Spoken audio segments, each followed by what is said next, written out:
Bem, pessoal, semana passada nós falamos sobre a reforma psiquiátrica, né?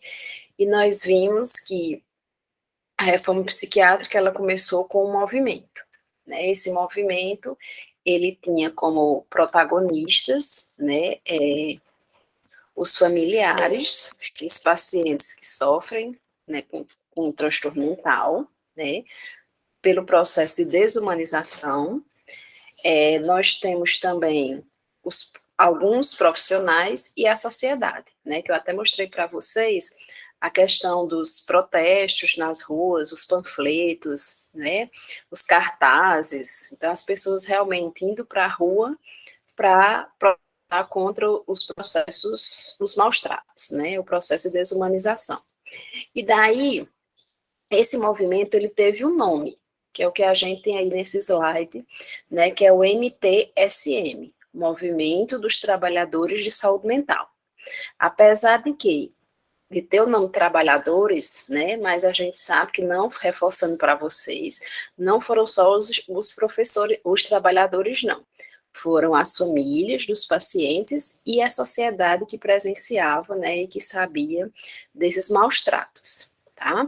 Então, o MTSM, Movimento dos Trabalhadores em Saúde Mental, né, passa a protagonizar e a construir, a partir desse período, a denúncia da violência dos manicômios, da mercantilização da loucura, da hegemonia de uma rede privada de assistência e a construção coletiva de uma crítica ao chamado saber psiquiátrico.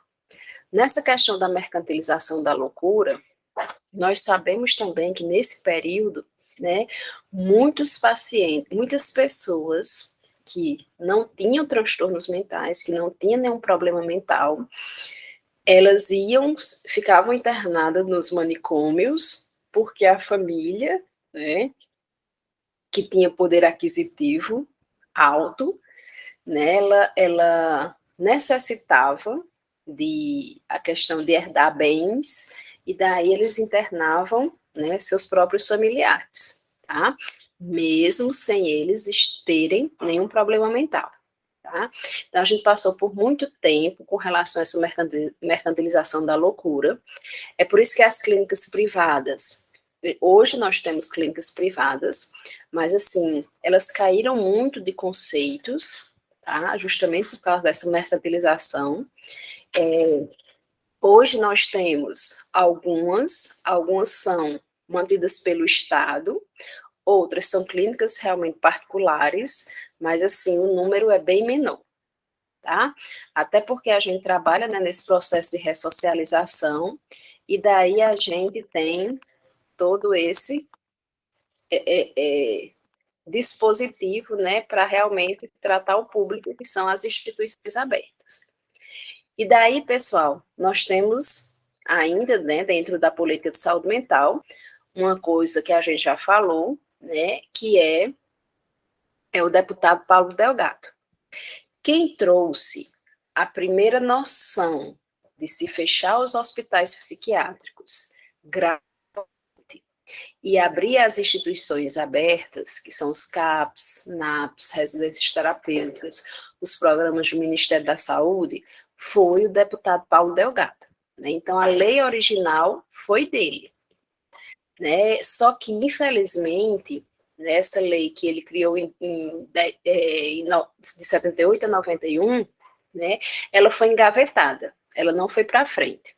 Então, mesmo com a ideia dele, que é uma ideia que nós trabalhamos hoje, mas no tempo ela foi engavetada e continuou-se a se trabalhar somente com os hospitais psiquiátricos, tá?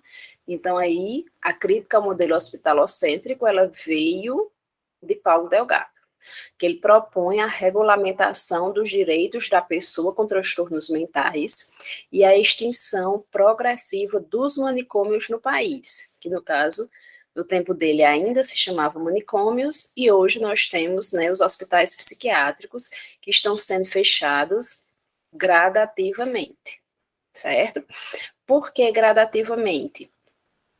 Porque ainda temos hospitais psiquiátricos abertos, porque a gente sabe, né, que essas instituições ainda necessitam se ter, porque nós temos pacientes que precisam, que necessitam estar dentro de hospitais psiquiátricos, e também a gente sabe que não são todas as cidades que têm um CAPS, né? Apesar de nós termos na grande maioria das cidades, mas nós temos cidades que não têm ainda, tá? Cidades vizinhas às nossas não têm CAPS, né? E daí, onde é que se coloca esse paciente com transtorno mental se ele precisa de um hospital psiquiátrico, certo? Se na cidade não tem um CAPS. Então, por isso está se fechando gradativamente, onde o Ministério da Saúde ele pensa da seguinte maneira: vamos fechar gradativamente e essa verba nós vamos investir na abertura de CAPS e na ampliação de CAPS que já estão abertos, né? E daí eles têm uma proposta, certo? Mais na frente nós vamos ver, tem um programa de avaliação que vai fiscalizar esses hospitais, e eles têm uma proposta de diminuir o valor financeiro em até 20% anualmente, tá? Então, por isso que esses hospitais, ou eles se mantêm muito bons para realmente tratar o paciente, ou eles vão perdendo verbas. E anualmente, eles podem perder até 20% da sua verba federal, tá? Então, né, para Paulo Delgado, é o início das lutas do movimento da reforma psiquiátrica, tanto nos campos legislativos quanto normativos, certo? Essa questão da legislação, ela trouxe, né, com a lei, com o pensamento de Paulo Delgado, que não virou lei, a questão da liberdade e dos direitos do paciente com transtorno mental, que antes eles não tinham nenhum direito, antes eles não tinham nenhuma liberdade, né, para uma melhora, para uma escolha de tratamento, para uma escolha de dispositivo, se vai ser internado, se não vai ser internado, tá?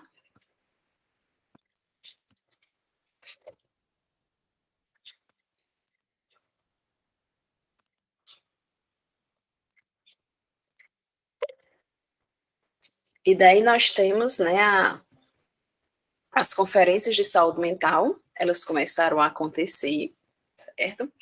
Porque elas começaram a acontecer justamente por causa dessa lei de Paulo Delgado, certo? Dessa proposta de lei de Paulo Delgado. Então, nós tivemos a primeira conferência, onde se viu a questão de Paulo Delgado, né? A ideia dele, mas que infelizmente foi engavetada, tá? E na segunda conferência de saúde mental, passa a entrar em vigor as ideias de se abrir instituições extramuros, extra-hospitalares, certo? Então, o que é que acontece nessa segunda conferência de saúde mental? É onde nós, enquanto profissionais de saúde mental, estamos vivenciando, né,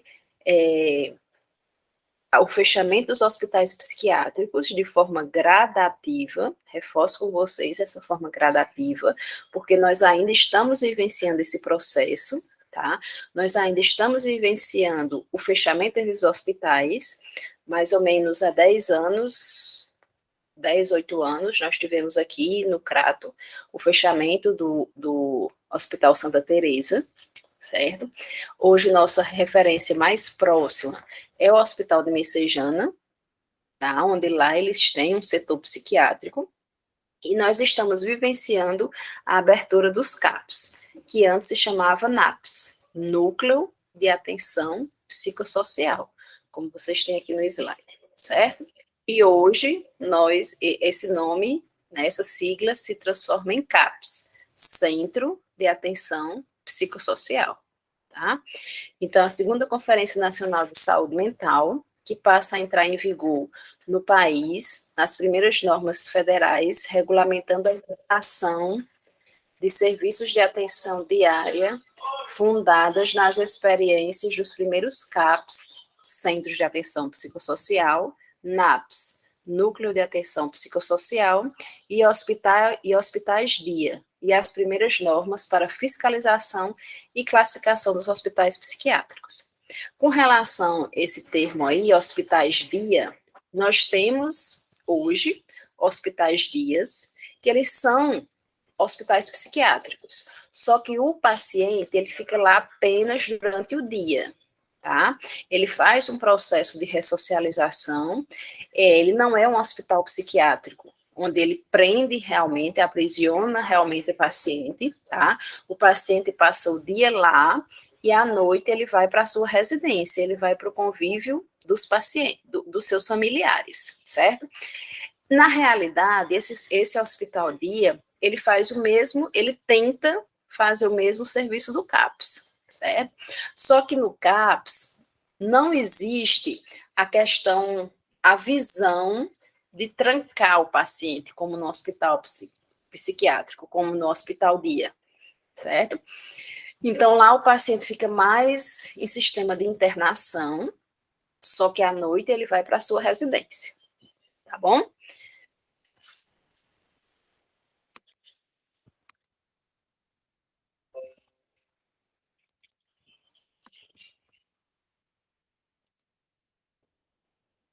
E daí nós temos, né, a lei nacional, né, que é a lei 10.216 de 2001, certo?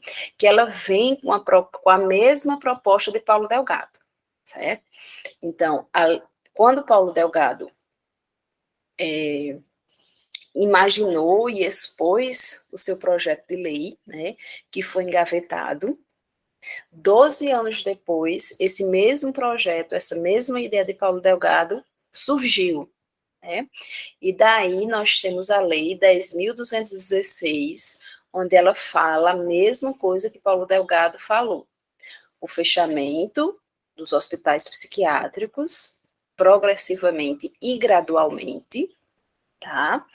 E a abertura das instituições extramuro, das instituições hospitalares, certo? Ou extra-hospitalares, tá? Que são os CAPs, os NAPs, as residências terapêuticas, os programas, as unidades de acolhimento, todos esses serviços que nós iremos trabalhar na RAPS, certo? Então, é somente em 2001, após 12 anos de tramitação no Congresso Nacional, que a Lei Paulo Delgado é sancionada no país. A aprovação, no entanto, é de um substitutivo do projeto de lei original, que traz modificações importantes no contexto normativo. Assim, a Lei Federal 10.216 redireciona a assistência em saúde mental, privilegiando o oferecimento de tratamento em serviços de base comunitária, dispõe sobre a proteção e os direitos das pessoas com transtorno mental, certo? Então, a lei que nós temos hoje, que fala, né, que foi sancionada e traz o fechamento dos hospitais psiquiátricos e a abertura das instituições extramuro, extra-hospitalares, é a Lei 10.216 de 2001, certo, pessoal? Frisem aí essa lei, tá? Já caiu essa lei em concursos públicos, certo? Em concursos públicos gerais, em concursos públicos direcionados à saúde mental.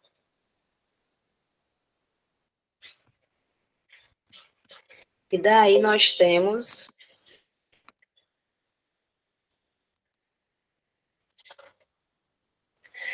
o processo de desinstitucionalização. Na aula da semana passada, eu falei para vocês que a reforma psiquiátrica, né, ela trabalhou com dois processos, que é o processo de desinstitucionalização e o processo substitutivo. O processo de desinstitucionalização, ele fala sobre o fechamento dos hospitais psiquiátricos e a abertura de novas instituições, né? E o processo substitutivo é trabalhar os profissionais para que eles entendam que não existe paciente CAPS, que o paciente com transtorno mental ele faz parte da rede de saúde mental, ou, desculpa, da rede do município, e a própria família, para aceitar esse paciente no convívio dela, né? Porque não adianta a gente trabalhar a sociedade se a própria família não aceita o paciente.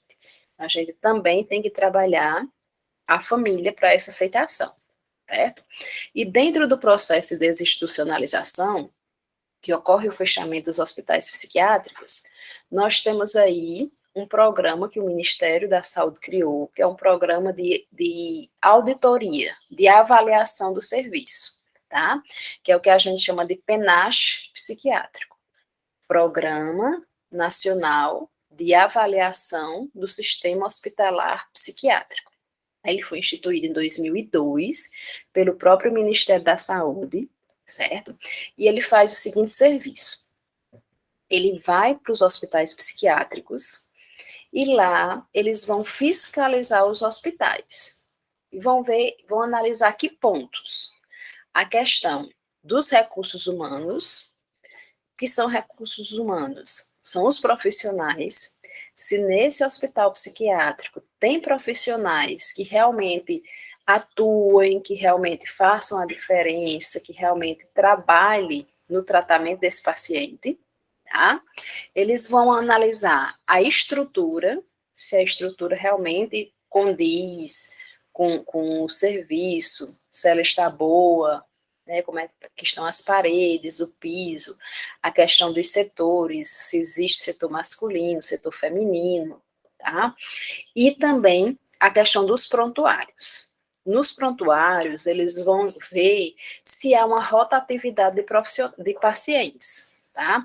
Os pacientes estão melhorando, estão indo para as suas cidades, né, para as suas casas, para os CAPs, e está vindo outros, ou o paciente está demorando demais dentro do hospital, né? Porque a gente sabe que o paciente ele não pode demorar muito tempo dentro do hospital, mesmo hospital psiquiátrico. Então, muitas vezes, né, o padrão aí, né, é que o paciente fique até 45 dias dentro de um hospital psiquiátrico. Depois desse período, o Ministério da Saúde ele reconhece que o paciente já teve uma melhora, e daí ele vai receber alta e vai ser acompanhado pelo CAPS da cidade onde ele mora, certo? Então, nessa fiscalização dos prontuários, o Ministério da Saúde, né, os fiscais do Ministério da Saúde, eles irão ver, né, se o paciente melhorou, está saindo, se está chegando outro, se está havendo essa rotatividade, ou se os pacientes estão ficando muito lá, muito mais tempo lá, certo? E isso é um ponto, né, que é avaliado pelo PNASH. Então, os pontos avaliados pelo PNASH: recursos humanos, prontuários dos pacientes, infraestrutura, certo? E daí, pessoal,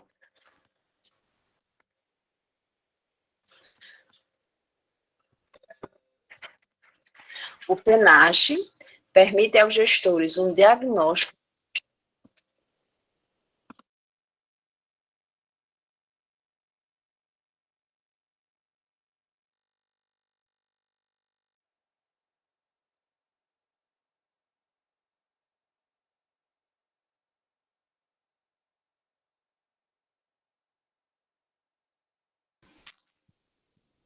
E daí, pessoal, né, o PNASH, ele permite aos gestores um diagnóstico da qualidade da assistência dos hospitais psiquiátricos, conveniados e públicos existentes em sua rede de saúde, ao mesmo tempo que indica aos prestadores critérios para uma assistência psiquiátrica hospitalar compatível com as normas do SUS, e descredencia aqueles hospitais sem qualquer qualidade da assistência prestada à sua população adscrita.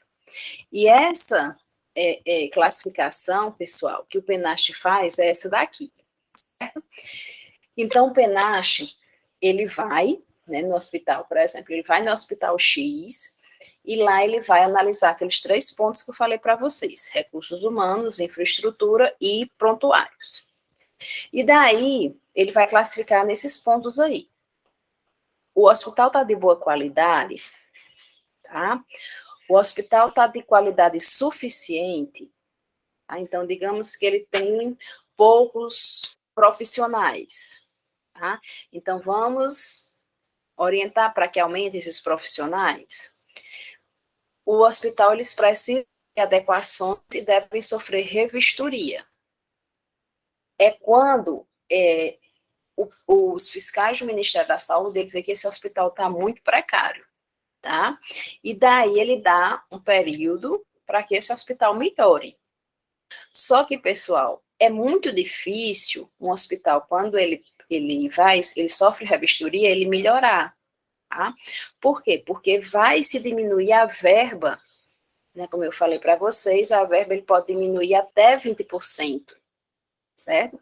Então, como é que um hospital que já está inadequado, né, já está passando por problemas financeiros, se diminui a verba, então ele não tem como se manter mais, certo? Então, a maioria dos hospitais, quando eles ficam classificados aí, precisam de adequações e sofrem, né, e devem sofrer revistorias, eles já têm a noção de que eles vão fechar, tá? Então, o que é que eles vão fazer? Eles já vão tentar mandar os pacientes de volta para suas casas, mandar o paciente de volta para os seus municípios, tá certo? E baixa qualidade é quando o hospital ele é descredenciado, ele é fechado, ok?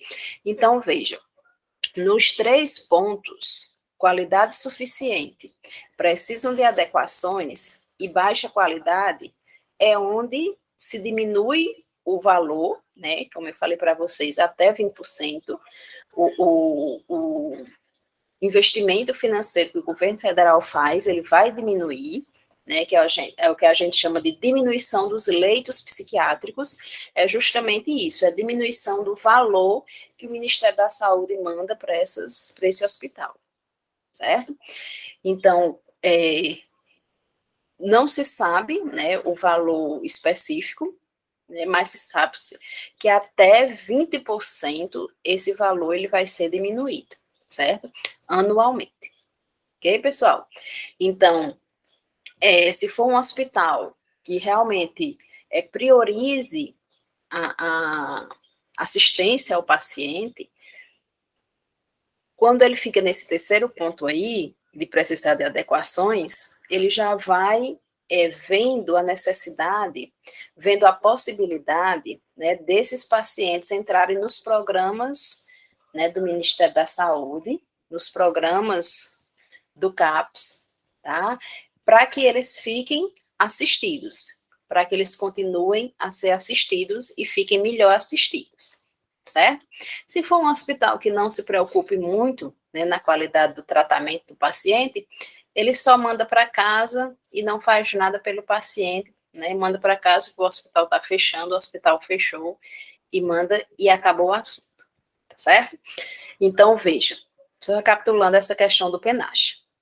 PENASH é o programa, né, do Ministério da Saúde, que ele avalia a qualidade dos hospitais psiquiátricos. Ele vai classificar os hospitais psiquiátricos em um desses 4 pontos aí, certo?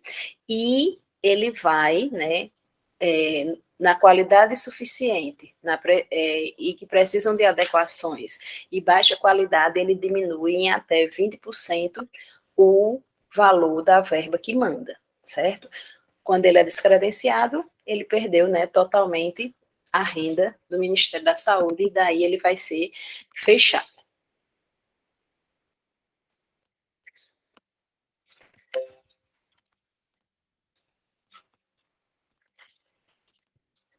E daí, né, o PENASH, ele exerceu a função de desencadeador da reorganização da rede de saúde mental, diante da situação de fechamento dos leitos psiquiátricos e da consequente expansão das redes extra-hospitalares. O que é que isso quer dizer? É que, ainda dentro do processo de desinstitucionalização, quando, teoricamente, né, o Ministério da Saúde, ele diz que o dinheiro que a gente iria investir no hospital psiquiátrico X, já que não vamos mais investir, vamos transferir esse valor para a abertura de um novo CAPS, tá? Ou para ampliação de um CAPS que já esteja aberto, tá bom? Isso no intuito de quê? De que o paciente com transtorno mental, ele não fique desassistido, né? Não, o Ministério da Saúde ele não está só fechando os hospitais e não fazendo nada pelo paciente. Na realidade, ele está fechando os hospitais psiquiátricos e está investindo em outro serviço, em outro modelo de serviço, né? Que é o modelo da ressocialização, que é o modelo do convívio social, ou o modelo do convívio familiar, certo? E que a gente sabe que isso é mais saudável para o paciente. É mais saudável ele conviver com a sociedade e família, ter uma liberdade, do que ele viver aprisionado dentro de muros, né, dentro de um hospital psiquiátrico, convivendo somente com pessoas com transtornos mentais, tá? Isso não é saudável, ok? Então, veja que nós temos, sim, o crescimento, nós estamos vivenciando, sim, o fechamento dos hospitais psiquiátricos e também estamos vivendo, sim, a abertura dos CAPs, ok? Então, isso está acontecendo. Pode estar acontecendo de forma mais lenta? Sim, né? Mas a gente sabe que está acontecendo, ok? E daí, ao mesmo tempo, né, aquilo que eu falei para vocês, né, ao mesmo tempo que garante-se que as reduções de leitos se efetuem de forma planejada, né, veja, por que é considerado a redução dos leitos de forma planejada? Porque não se chegou e disse assim, vamos fechar e acabou, né? Não é assim que o Ministério está fazendo. Vamos fechar, porém, essa verba que mantinha o Hospital X vai para a abertura de um novo CAPS, okay? Ou para ampliação de um CAPS que já está aberto. De modo a não provocar desassistência nas regiões onde o hospital psiquiátrico ainda tem grande peso na assistência às pessoas com transtorno mental. Esse processo, com ritmo pactuado entre os gestores do município e do Estado, hospitais e controle social, deve incluir o aumento progressivo dos equipamentos e das ações para desinstitucionalização, tais como abertura de CAPs, abertura de residências terapêuticas, a abertura do programa, né, programas de volta para casa, de matriciamento, de unidade de acolhimento, né, todos esses serviços a gente vai ver quando a gente começar a trabalhar a RAPS. E daí, além de fazer essa questão do fechamento dos hospitais psiquiátricos e da abertura, né, dos CAPs, o Ministério da Saúde ele também pensou um processo de inclusão social, tá? Esse processo de inclusão social não é só a questão de trabalhar a sociedade para que os pacientes sejam aceitos por ela, né? Não é só trabalhar a família para que os pacientes sejam aceitos por ela. Na realidade, essa inclusão social é fazer com que o paciente com transtorno mental ele se envolva em tudo que a cidade oferece, tá? Então, nós temos, por exemplo, lá na assistência social, nós temos vários projetos, né, grupos de idosos, grupos de gestantes, né? E daí, quando esses grupos promovem alguma ação, alguma festividade, a gente está inserindo o paciente com transtorno mental lá, certo? Então, nós já tivemos o fisioterapeuta que fazia atividade física com idosos na praça. Nós levamos os pacientes para fazer junto, tá? Quando tem essas datas comemorativas, Carnaval, São João, Páscoa, tá? que a cidade promove algum evento, ou a assistência social promove algum evento, lá nós estamos levando o paciente, certo? Então, isso é inclusão social, é tirar o paciente de dentro do CAPS, né? E levar para a sociedade, para que a sociedade comece a ver que eles têm condições de viver no mesmo ambiente. Por que não? Né? Logicamente que a gente leva os pacientes que a gente consegue levar, né, que está em manutenção, que estão estáveis, né, que a gente vê que eles conseguem viver já em sociedade, conseguem usufruir dessa sociedade com liberdade, certo? E daí a gente está levando. Então, já levamos pacientes para o circo, né, para a praça, para clubes, certo? Para esses eventos, né, datas comemorativas, já levamos aí para desfile de 7 de setembro, certo? Então, isso faz parte da inclusão social. E isso é um dos serviços do CAPS, tá? Não é só a gente trabalhar o paciente e jogá-lo na sociedade. A gente tem que trabalhar o paciente já incluindo na sociedade, enquanto ele está sendo cuidado por nós, certo?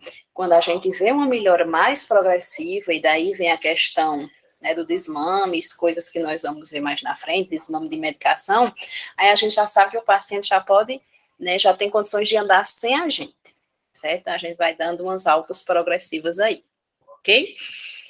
E dentro desse processo aí de inclusão social, né, o Ministério da Saúde, ele, para vocês verem assim, né, a gente realmente fala, né, muito de governos, né, mas a gente vê, pelo menos na saúde mental, mesmo que de forma lenta, né, mas a gente consegue ver que isso está crescendo, né, que os pacientes com transtorno mental estão sendo vistos. É por isso que eu reforço com vocês a questão de que ainda estamos vivenciando a reforma psiquiátrica, que ainda estamos no fechamento dos hospitais psiquiátricos, ainda estamos na abertura de serviços extra-hospitalares, certo? E um deles, né, dentro da inclusão social, é a economia solidária, certo? Então, o que seria essa economia solidária? É inserir o paciente com transtorno mental dentro do mercado de trabalho. Então, o que é que acontece? O CAPS, juntamente com a gestão, né, prefeito, secretário de saúde, eles veem, né, que tem muitos pacientes que têm condições já de sair do CAPS. Não precisar estar todos os dias lá, de ocuparem a mente com outras coisas. E daí eles mandam para o Ministério da Saúde um projeto que se chama Economia Solidária, tá? Dentro, o que é que acontece nesse projeto? Quando aprovado pelo Ministério da Saúde, o Ministério vai mandar uma verba para o município para que ele contrate esses pacientes com transtorno mental, ok? Logicamente, os que têm condições de exercer alguma atividade. Então, são atividades simples, né? O paciente, ele já não precisa mais estar no CAPS. Vamos ocupar a mente dele com trabalho, certo? Então, a prefeitura contrata esse paciente com atividades simples como aguar uma praça, né? Ser atendente de um serviço, né? Logicamente que lá no serviço, né, todos vão saber, vão nos ajudar, né, a olhar para esse paciente, a cuidar desse paciente, certo? O paciente sabe tocar, né, sabe tocar algum instrumento. Então, se tem um local de música, contrata ele para ajudar, né, a ensinar, a tocar, certo? Então, essas atividades simples, de acordo com as habilidades do paciente, né, de acordo com o que o paciente sabe desenvolver, então ele vai ser inserido nesse serviço e ele vai receber financeiramente por esse serviço, certo? Então, é uma parceria do município, mais uma parceria, né, do município com o Ministério da Saúde, onde o Ministério da Saúde vai mandar a verba para a prefeitura pagar esse paciente e a prefeitura, né, vai abrir vagas para inserir esse paciente no mercado de trabalho, ok? Então, é uma proposta, né, um projeto muito bom, porque a gente sabe, né, o quanto é valioso se ter um trabalho, né, o quanto é valioso se ter uma renda, certo? E agora o paciente ele vai ter uma renda fruto do trabalho dele, tá?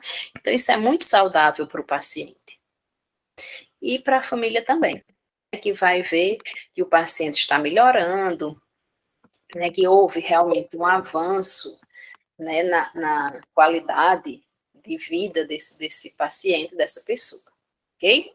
E daí, dentro da reforma psiquiátrica, nós temos alguns desafios, certo? Vivenciamos esses desafios desde quando a Lei 10.216 foi criada, foi sancionada, aliás, né? estamos e vivenciamos ele ainda hoje, certo? Então, vamos lá. A questão da acessibilidade e da equidade. Vamos falar primeiro a questão, né, da equidade. Nós até já falamos disso quando a gente viu o processo substitutivo, que eu falei para vocês que nós ainda tínhamos muitos profissionais que não aceitavam o paciente com transtorno mental como seu paciente, né? E nós temos que trabalhar dentro das estratégias de saúde da família, dentro dos hospitais, dentro de outros serviços de saúde, que o paciente com transtorno mental ele faz parte da rede do município, tá? Então, esse processo de aceitação em tratar o paciente, não está rotulando que é um paciente apenas de CAPS, faz parte dessa questão da equidade, tá? Então, esse processo, essa igualdade que tem que existir entre os demais pacientes, isso tem que acontecer.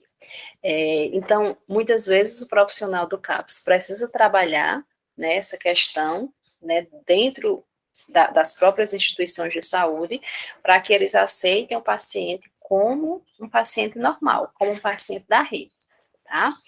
Outra coisa é a acessibilidade. A questão do acesso ao paciente com transtorno mental a outros serviços. O paciente, ele não precisa, se ele tem algum problema de saúde, né, físico ou biológico, ele não vai ser tratado dentro de um CAPS, ele vai ser tratado dentro de um posto de saúde.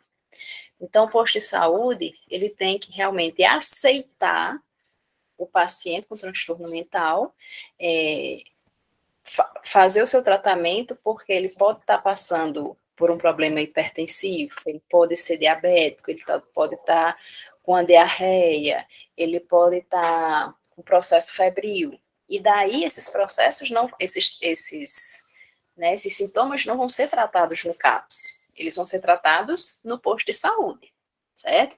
E daí a questão, mais uma vez, né, falando a mesma coisa de que nós temos ainda, infelizmente, colegas nossos, né, colegas profissionais que trabalham na estratégia, que trabalham no hospital, que não querem receber esses pacientes, certo? Aí o paciente chega lá no CAPS, um paciente que é diagnosticado com transtorno mental, chega lá no CAPS e com uma febre, tá? E daí, é paciente do CAPS, vá para o CAPS. Só que lá nós tratamos a questão da saúde mental, nós não tratamos a questão física, nós não tratamos os problemas biológicos e físicos. Logicamente, se o paciente estiver lá, internado, passando o dia com a gente, né, se tem um profissional médico, profissional enfermeiro que estão lá, né, a gente vai cuidar desse paciente. Mas o paciente sai de sua casa, né, com esses problemas e não ser atendido porque ele é um paciente com transtorno mental, aí é a questão do desafio, né, da acessibilidade e da equidade que todos, né, os pacientes sofrem ainda, porque nós ainda temos profissionais que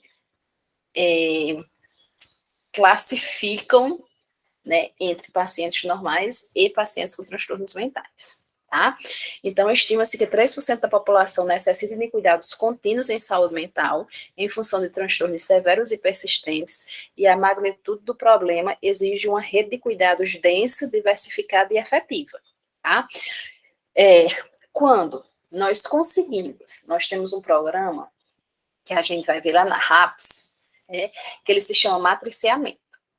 Então, quando nós do CAPS conseguimos que um posto de saúde, ele abrace o paciente com transtorno mental, ele cuide, ele assista um paciente com transtorno mental, nós iremos deixar as vagas do CAPS para pacientes graves, para pacientes em crise.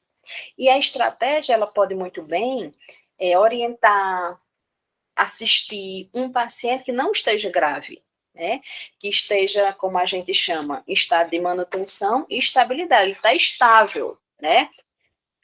Ele pode ser dentro do posto de saúde, certo? Ele não precisa estar dentro de um CAPS se ele não está em crise. ok?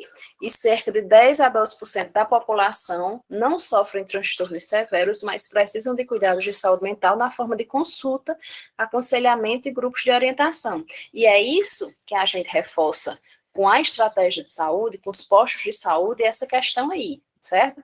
Orientem, consultem, aconselhem, abracem, acolham o paciente com transtorno mental que não seja grave, que não seja severo, que ele não esteja em crise, certo?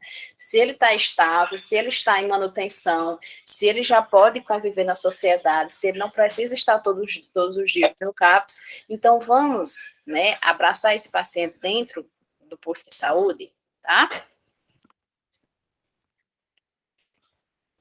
E daí a questão, né, do modelo hospitalocêntrico, por ser concentrador de recursos de baixa cobertura incompatível com a garantia da acessibilidade e sem a potencialização da rede básica ou atenção primária de saúde para a abordagem das situações de saúde mental, não é possível desenhar respostas efetivas para o desafio da acessibilidade. Certo? Então, mesmo um hospital ou um paciente que venha do hospital psiquiátrico, ele tem que ter acesso ao serviço, tá? Ao serviço do município, ao serviço da rede, ok? Com isso, a gente vai combater esse desafio aí com relação à acessibilidade e com relação à equidade. A qualidade do atendimento deve ser garantida em todas as regiões do país, mesmo as mais carentes e distantes dos centros universitários, e pode ser assegurada através de um forte programa de capacitação, supervisão e formação de multiplicadores.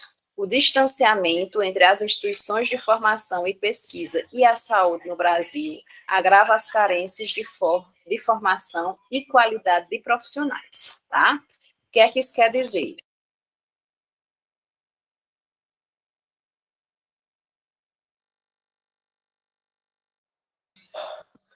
O que é que isso quer dizer, pessoal? Que somos nós profissionais, né, que temos que ser esses multiplicadores, que temos que ir nos vários setores em que o município tem e trabalhar esse processo de aceitação, tá? Como eu falei para vocês, né, no nosso primeiro dia de aula, né, nós temos que trabalhar a sociedade, né, de forma intersetorial, seja na educação, onde a gente vai lá nas escolas e faz esse trabalho, né, seja na assistência, onde a gente vai nos grupos que são formados pela assistência e faz esse trabalho e mostra que a sociedade pode aceitar, que a sociedade deve aceitar, que é um direito do próprio paciente, tá? Com a Lei 10.216, 2001, esse paciente ele está acobertado legalmente, mas na frente, quando a gente for ver os serviços, nós vamos, né, ver essa questão que ele está acobertado legalmente de ter essa liberdade, tá? De poder circular na cidade, de poder circular no meio da sociedade, ok? E daí nós temos, né, a recursos humanos como mais um desafio nosso, certo? Que é justamente o que eu venho falando para vocês. Nós, profissionais, não somos da rede, que não somos da rede geral, nós somos da rede de saúde mental. Nós temos que conscientizar os nossos colegas, que são da rede geral, certo? Então, são da rede do município, que o nosso paciente com transtorno mental tem que ser aceito, tem que ser acolhido, tem que ser assistido por todos os serviços que ele precisar, certo? Quando começarmos a falar a mesma língua, a gente vai diminuir esse processo aí de preconceito, né, que muitas vezes o paciente com transtorno mental sofre, certo? E quando a gente faz isso com o paciente, a gente também está fazendo isso com a família, tá? Porque a família vai sofrer junto, porque a família vai se limitar a um serviço, certo? Quando ele tem toda uma rede do município para lhe assistir, ok? Tranquilo, pessoal, com relação a isso aí? Então, a gente terminar a política, certo? De saúde mental e vamos dar entrada na RAPS.